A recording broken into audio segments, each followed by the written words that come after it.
Hello and welcome to Gardening at 58 North. So today I'm at my parents' house and I'm going to be separating out some snowdrops. It's a lovely spring day, so it's a perfect time to do it. I'm going to be giving this clump of snowdrops a little bit more space so that they can grow and have the space they need to get larger every year.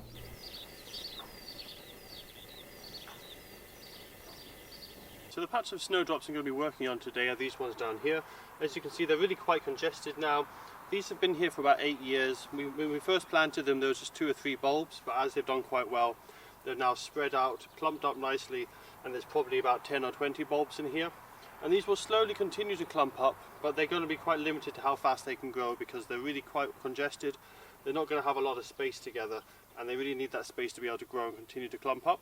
So what I'll be doing is I'll be digging these up, separating them into individual bulbs and spreading them along a nice line in this section so we can get a lot more flowers.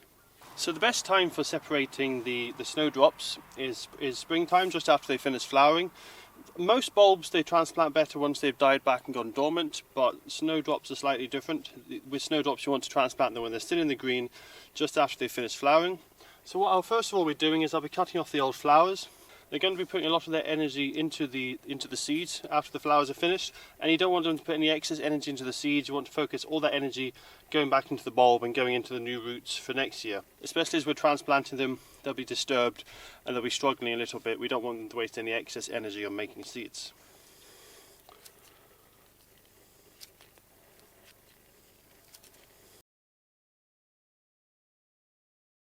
So as these are planted up with a lot of mulch, so first of all I'm going to remove the mulch so I can actually see where the soil level is.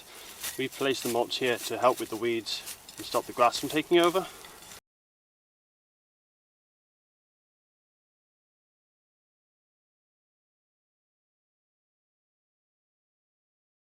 Now when digging up the snowdrops, I want to be as careful as possible to not disturb the roots, damage the bulbs themselves.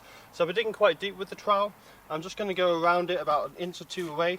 I'm just going to get in as deep as I can, loosen it up. If this was a bigger clump I might even use a spade.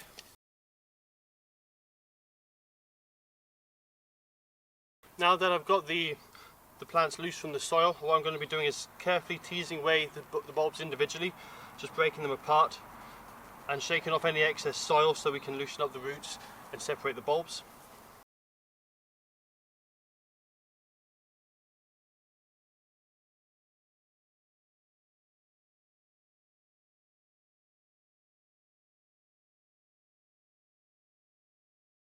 Now the stems and the roots are very delicate, so I have to be as careful as possible not to snap any of the stems or the roots.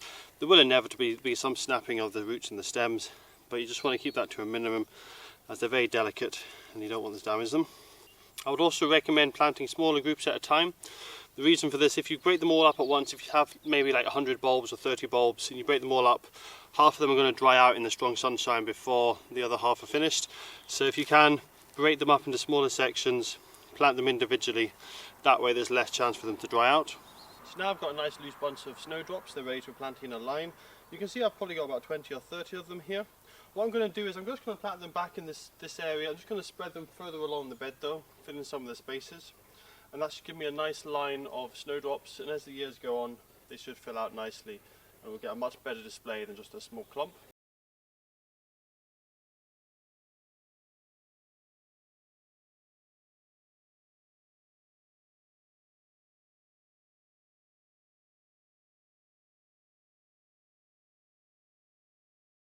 So when it comes to finding how deep I want to keep the trench, I'm just going to lay down the bulbs here. You can see there's a nice white section of stem right there.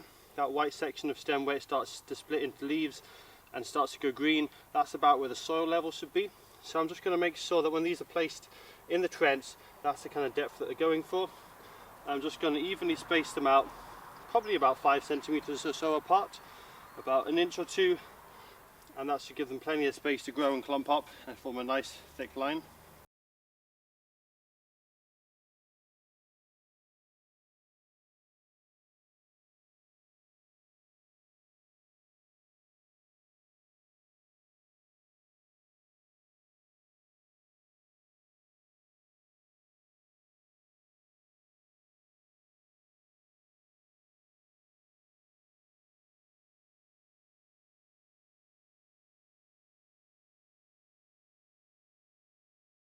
So with the snowdrops placed in a line, I just need to now cover them back up again with the soil and make sure they're nicely buried, making sure the soil isn't too compacted, nice and loose around them, so when they do start to grow, they can grow again fine. And then all that's left is to water them in well, keep an eye on them. If it's quite a sunny day, make sure they're well watered. The roots have been disturbed, they need quite a bit of water, so they'll need a little bit of looking after for the next few months.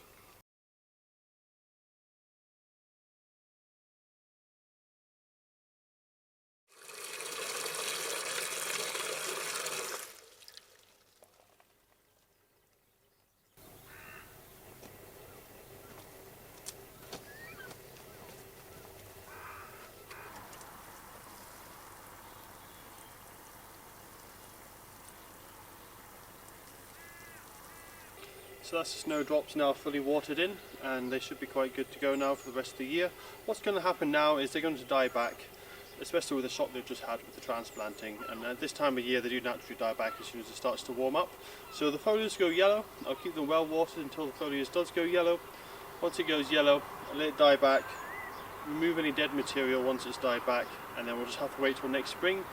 Then come early spring, probably January or February time, depends where you are in the country, they should come up, which will have a much better display because they've got enough space now that the leaves aren't all jostling together for light and competing for water and nutrients, so they're going to grow a lot better, give a much better display. Might be a long wait, almost a year, but it'll be well worth it and we'll get a nice display of snowdrops.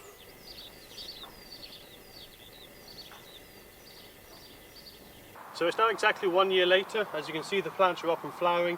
They're just starting to go over, but they're still giving quite a nice display.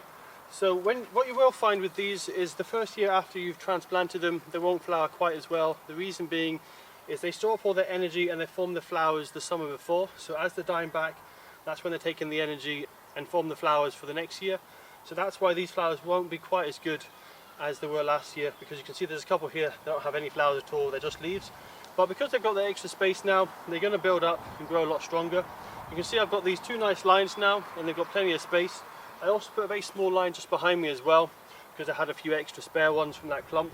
And these ones, they look quite small now, but these will get a lot bigger as time goes on. Now when they first come up and flower, the leaves are quite small. Once they finish flowering, the leaves will get longer and look a bit more like they did last year. As I say, the flowering display is okay this year, maybe not quite as good as last year, but with time this will become much better. With all that extra space, it will have some really nice flowers starting to form in these snowdrops.